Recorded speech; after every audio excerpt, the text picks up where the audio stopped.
What's up guys, Houndish here, and today we're jumping back in to talk about the weekly reset for Destiny 2, kicking off on the 26th of April. And of course we're now going to be in week 10 of the season, and as well as content this week we're getting a new update to the game that'll feature some ability adjustments and even exotic nerfs. But then we'll round up activity and playlist stuff for the week, unique rewards, vendors, the content rotation for Witch Queen and Season 16, challenges and pretty much everything else worth knowing going into D2 this week. But before we get into it guys, this video is sponsored by our friends at NordVPN, and Nord provide the ultimate form of protection for keeping us safe online, and whether you're at your home PC or using your laptop and mobile devices, NordVPN allows you to hide your IP addresses and stop bad guys disrupting your connection or stealing your data. To do this, Nord creates a virtual location for our devices, which can emulate more than 59 different locations. And that's awesome for accessing content while avoiding geographical restrictions, but importantly, it's able to stop network attacks like DDoS attacks from hitting your actual network when you're gaming, and generally masks our connections. On top of this, Nord has a brand new threat protection feature, which grants extra security against web trackers and malicious ads, but also harmful websites and infected files on your devices. And so Nord is absolutely packed with features, but it's also very easy to use, with an auto-connect feature which protects you without hassle. Or you can access its more in-depth features to connect to over 5,500 servers. And so if you want to try NordVPN out, it comes with a 30-day money-back guarantee to sample it risk-free. And by following the link below, you can get a 2-year plan plus an extra month free, which is a pretty epic deal. So be sure to click the link in the description and use code Houndish at checkout.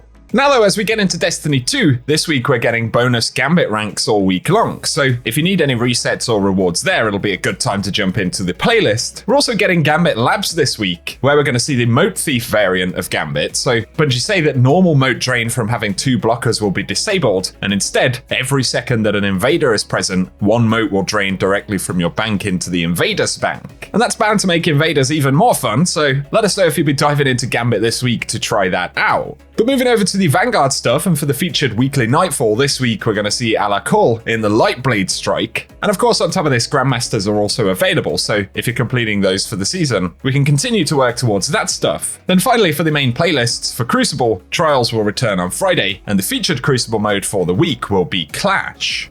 And now before we talk about any more content stuff, we are going to see yet another hotfix for Destiny 2 at the weekly reset. I believe Bungie have dropped a patch nearly every week of this season so far, and the one that we'll see this week will include adjustments to the Renewal Grasp. So Bungie have said, while they're equipped, Renewal Grasps increases the base cooldown of Duskfield Grenade from 62 to 152 seconds. So that's a pretty significant change there, but also the outgoing damage penalty applied to player victims in the Renewal Grasp's Duskfield Grenade has been reduced from 50% to 20%.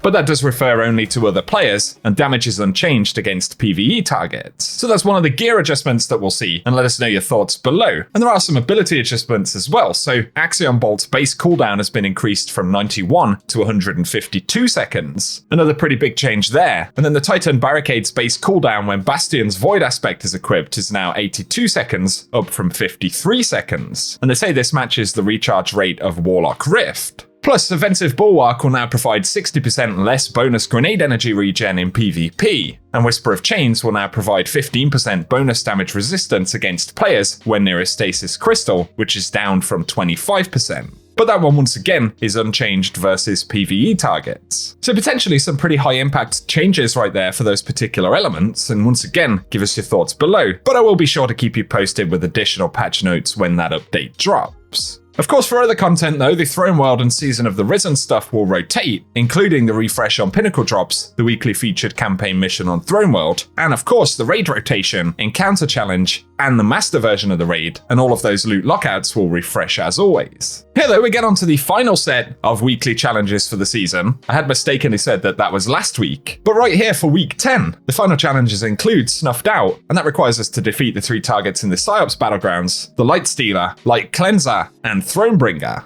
On top of this, there is PsyOps speed-ups to complete all PsyOps battlegrounds in under 11 minutes each. and these can be launched directly from EDZ, Cosmodrome, and the Moon Destination Directors. And then we have a night on the Moon to earn progress by completing bounties, patrols, public events, and lost sectors. And finally, Stalwart Skin, to acquire the Stalwart Skin ornament for the Reckless Endangerment Shotgun, which is the pursuit weapon this season. We can see that grants the highest XP, as well as Bright Dust and the Plane Strider, a legendary emblem that we originally saw back in Season 15, once again earnable in association with that weapon ornament. Next though, let's get onto the Eververse store for the week, and starting out, focusing on Bright Dust items, we have the Workout Dance legendary emote. That'll be available for 700 Bright Dust. The exotic weapon ornament this week though will be Infinality, which is the ornament for Collective Obligation, of course the raid exotic from Vow of the Disciple. And so that ornament will be available for 1250 Bright Dust. Then we have the Hive Ghostly Projection, which will be 1500 Bright Dust, and the featured shader for the week is Vibrant Medusa, which will be 300 Bright Dust as always.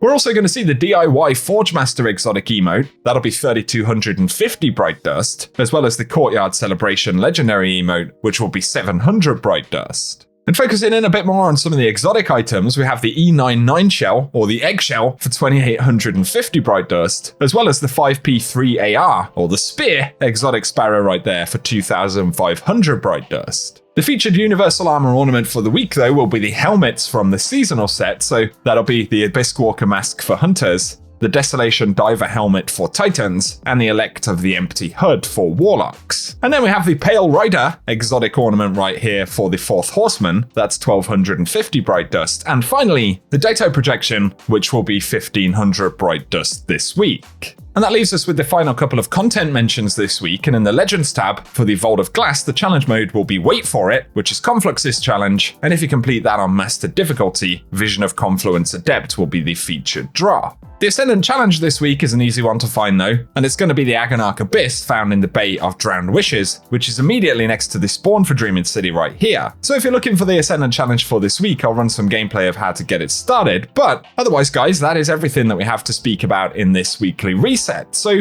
if you enjoy the content and you want to keep up to date with more stuff related to the game, be sure to hit that subscribe button and turn on notifications. We've got a few more updates and bits of content for the remainder of this season, and then of course, another season coming up in just a month's time, so there'll be plenty of conversation, and as always, be sure to stay tuned and I'll keep you posted. But if you've enjoyed the video, a rating below really does help us out as well, and be sure to let us know in the comment section if you'll be diving into Destiny 2 this week. But otherwise, for now, I appreciate you guys tuning in, and I hope you have an awesome day.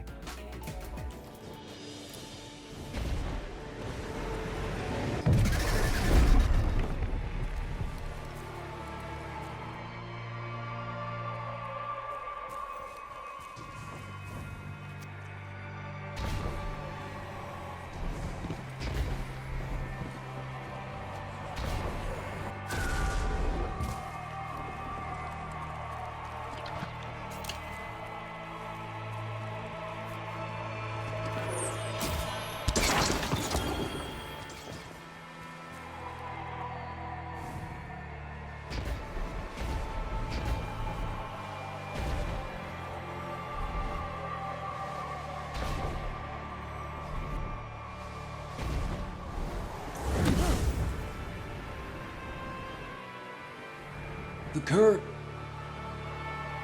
You're so deep into the well.